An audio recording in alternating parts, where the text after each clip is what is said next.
Students, आज अपन quantum mechanics में next lecture करेंगे जिसका नाम है प्रत्याशा मान, एक्सपेक्टेशन वैल्यू। और इससे पहले अपन ऑपरेटर पढ़ चुके हैं कि ऑपरेटर कितने टाइप के हैं और प्रत्येक ऑपरेटर की प्रॉपर्टी के बारे में डिस्कस कर चुके हैं। तो प्रत्याशा मान एक्सपेक्टेशन वैल्यू क्या होता है? देखो, एक अपन मैथमेटिक्स में औसत मान निकालते हैं जिसको अपन कई बार माध्य मान भी बोल देते हैं, यानी एवरेज वैल्यू।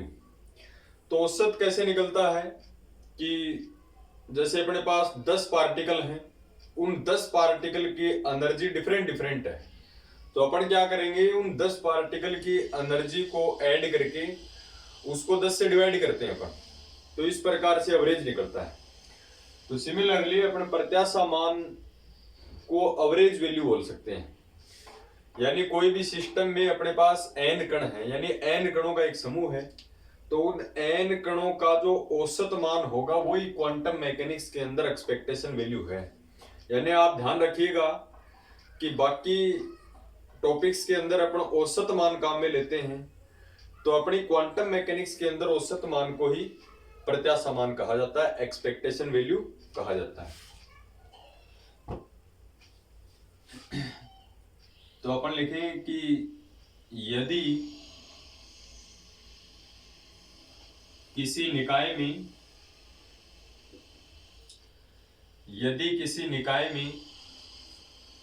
n कण हैं, तो इन n कणों का औसत मान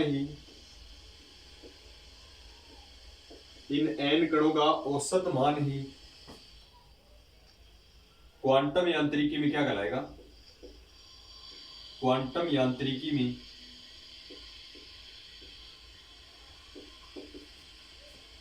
प्रत्याशा मान कहलाता है।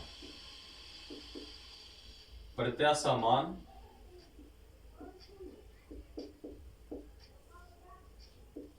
कहलाता है। तो इस चीज का ध्यान रखिए कि कोई सिस्टम के अंदर n कण है, तो इन n कणों का औसत मान ही अपने क्वांटम मैकेनिक्स में क्या कहलाएगा? प्रत्याशा मान कहलाएगा, एक्सपेक्टेशन वैल्यू कहलाता है। इसके लिए अपन देख लेते हैं कि प्रत्याशा मान के लिए नेसेसरी कंडीशन क्या है, यानी आवश्यक प्रतिबंध क्या है। यानी किसी भी सिस्टम का अपन एक्सपेक्टेशन वैल्यू निकालें तो किस फॉर्मूले का अपन यूज करें, तो वो फॉर्मूला अपन बनाएंगे। तो देखो, अपन मान लेते हैं कि कोई भी कण है वो गतिशील है, और अपने क्वांटम मैकेनिक्स ये कहती है कि गतिशील कण के साथ में तरंग होती है, और श्रोडिंगर सर ने उस तरंग को तरंग फलन साई के द्वारा व्यक्त किया है।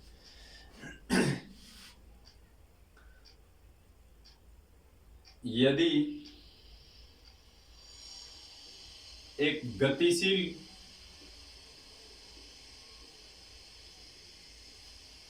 कण के संगत जो तरंग है, कण के संगत तरंग का फलन साई आर टी है। साई क्या होता है? वेव फंक्शन होता है, तरंग फलन होता है, जिसको जो साई जो होता है वो आर और टी का फंक्शन होता है, पोजीशन एंड टाइम का। तो यदि एक गतिशील कण के संगत तरंग का फलन साई आर टी है तथा इसके संगत, यानी इस तरंग फलन साई आर टी के साथ इसके संगत चर राशि, कोई वेरिएबल क्वांटिटी है, चर राशि ए है, जिसका संकारक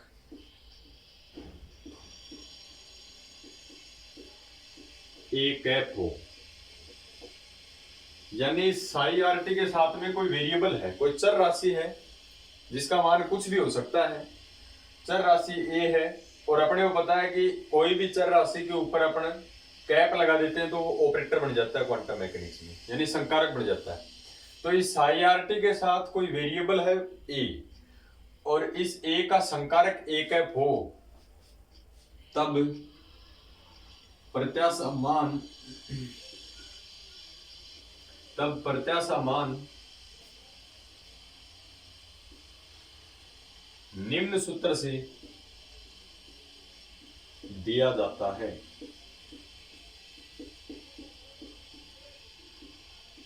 तो बी पार्ट के अंदर अपने से पूछता है कि एक्सपेक्टेशन वैल्यू को समझाइए, यानी एक्सप्लेन एक्सपेक्टेशन वैल्यू, प्रत्याशा मान को समझाना आपको। तो सबसे पहले तो आपको लिखना है कि कोई सिस्टम में n कण है तो उन n कणों का औसत मान ही प्रत्याशा मान कहलाता है। और कोई भी गतिशील कण के साथ में तरंग फलन है psi RT, और उसके साथ में कोई चर राशि है a, जिसका मान कुछ भी हो सकता है, a कोई वेरिएबल है जिसका संकारक a कैप है, तो प्रत्याशा मान निम्न सूत्र से दिया जाता है। जैसे a का प्रत्याशा मान अपने को निकालना है, तो a कैप प्रत्याशा मान के लिए लेस देन ग्रेटर देन का सिंबल का यूज किया जाता है। जैसे देखो औसत मान ही क्या है, एक्सपेक्टेशन वैल्यू है। जैसे x का औसत मान आपको चाहिए तो अपन x बार का यूज करते हैं। तो ऐसे ही क्वांटम मैकेनिक्स में अपन बार का यूज नहीं कर सकते। किसी ऑपरेटर की आपको एक्सपेक्टेशन वैल्यू चाहिए तो लेस देन और ग्रेटर देन के बीच में इसको लिखेंगे। तो ये एक्सपेक्टेशन वैल्यू का फॉर्मूला है, जिसका निकालना है उसको इन दोनों के बीच में लिख देते हैं। इसके लिए फॉर्मूला होता है, देखो, इंटीग्रेशन माइनस अनंत से प्लस अनंत, एक बार तो तरंग फलन लिख दे psi RT, फिर जिसका एक्सपेक्टेशन वैल्यू निकालना है उसको लिख दे a कैप, और फिर इस तरंग फलन का कॉम्प्लेक्स, यानी psi है तो psi स्टार, और आयतन समाकलन डिवाइडेड बाय, लिखना क्या है कि समाकलन माइनस अनंत से प्लस अनंत, और तरंग फलन psi RT को ऐसा कैसा, जिसकी एक्सपेक्टेशन वैल्यू निकाली है उसको बीच में लिख दे, और उसके बाद में तरंग फलन का कॉम्प्लेक्स कॉन्जुगेट, और डिवाइडेड बाय माइनस अनंत से प्लस अनंत। अब की बार a कैप को छोड़ के जो भी बच गया, यानी psi into psi star, psi RT into psi star RT dv, ये एक्सपेक्टेशन वैल्यू का फॉर्मूला है। ऊपर क्या लिखोगे, psi into a cap psi star, नीचे क्या लिखोगे, integration psi into psi star, और दोनों में आयतन समाकलन का यूज करना है। अब देखो, एक कंडीशन अपन ने पढ़ी है, वेव फंक्शन का नॉर्मलाइजेशन, यानी तरंग फलन का परसामान्यीकरण। और अगर मैं आपसे कहूं कि ये जो तरंग फलन psi है ये नॉर्मलाइज है, तो नॉर्मलाइज की कंडीशन अपन ने बताई थी कि समाकलन माइनस अनंत से प्लस अनंत psi into psi star dv का मान कितना होगा, 1 होगा। तो अपन लिख देते हैं, यदि तरंग फलन psi RT, यदि तरंग फलन psi RT नॉर्मलाइज है, नॉर्मलाइज्ड हो, तब ये नीचे वाली क्वांटिटी है, यानी नॉर्मलाइजेशन का फॉर्मूला क्या होता है, माइनस अनंत से प्लस अनंत psi RT into psi star RT into dv बराबर कितना होता है, 1 होता है। नीचे वाली क्वांटिटी की वैल्यू क्या हो जाएगी, 1 हो जाएगी। लेकिन कब हो जाएगी, जब तरंग फलन अपना परसामान्यीकृत है। परसामान्यीकृत है तो एक्सपेक्टेशन वैल्यू जो होगी वो अपन कैसे लिख सकते हैं, अपने को अगर पता हो कि अपना तरंग फलन परसामान्यीकृत है, और परसामान्यीकृत कब होता है, जब इस प्रतिबंध को सेटिस्फाई करता है, यानी psi इंटू psi स्टार का अपना समाकल करें तो वो अगर 1 के बराबर आता है, इसका मतलब तरंग फलन है अपना परसामान्यीकृत है, और तरंग फलन परसामान्यीकृत है तो इसकी वैल्यू 1 हो जाएगी। तो डायरेक्ट आप एक्सपेक्टेशन वैल्यू का फॉर्मूला क्या लिख सकते हैं, माइनस अनंत से प्लस अनंत psi RT इंटू जिसका निकालना उसको बीच में लिख देते हैं psi star RT into d, ये हो जाएगा किसका फॉर्मूला, प्रत्याशा मान का फॉर्मूला। प्रत्याशा मान अपने एग्जाम में किस किस का पूछ सकता है, ये अपन देखते हैं।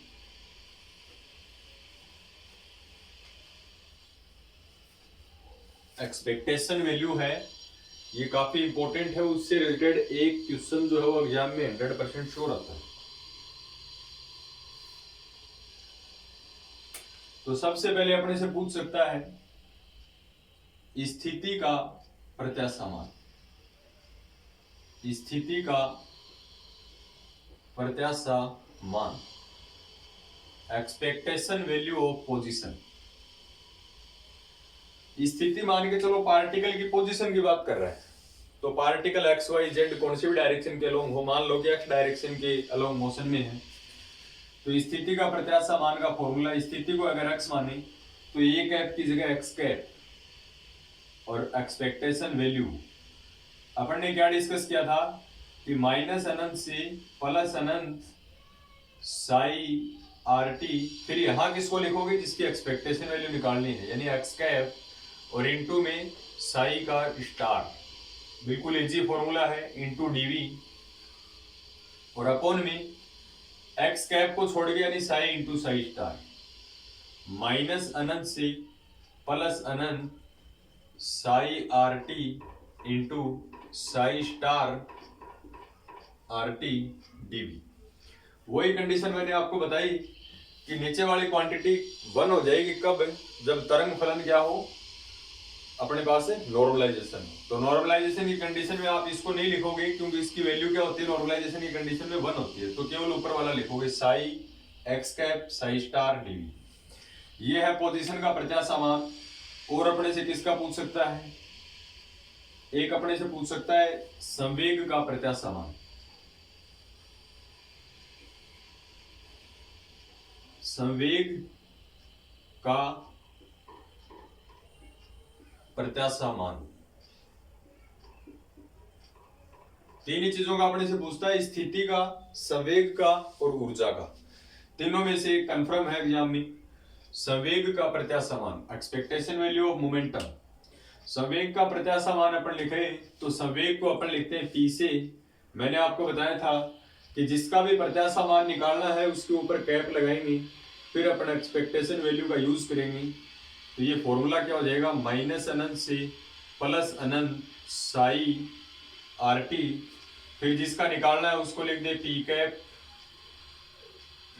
फिर इस साई का स्टार यानी साई स्टार आर टी और डीवी, और डिवाइडेड बाय इस पी कैप के अलावा जो क्वांटिटी बच गई माइनस अनंत से प्लस अनंत साई आर टी और साई स्टार